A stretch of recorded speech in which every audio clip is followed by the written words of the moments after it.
అలా పొద్దున్నే నిద్ర లేవగానే దేవుడితో ఈ 3 మాటలు చెప్పి చూడండి. ఆ రోజంతా ఆయన చల్లని చూపు మీ వెంటే ఉంటుంది. మీరెంత బిజీగా ఉన్నా సరే దేవుడి కోసం ఒక్క నిమిషం కేటాయించి ఈ వీడియోని చివరి వరకు చూడండి. మీ మనసుకు ఎంతో ప్రశాంతత దొరుకుతుంది. మొదటిది, తండ్రి, నా జీవితాన్ని, నా పనుల్ని, ఈరోజు మొత్తాన్ని నీ చేతుల్లో పెడుతున్నానయ్యా.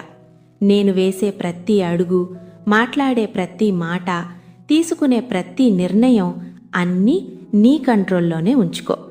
నా ఇష్టం కాదు ప్రభువా, నీ చిత్తమే జరగనివ్వు.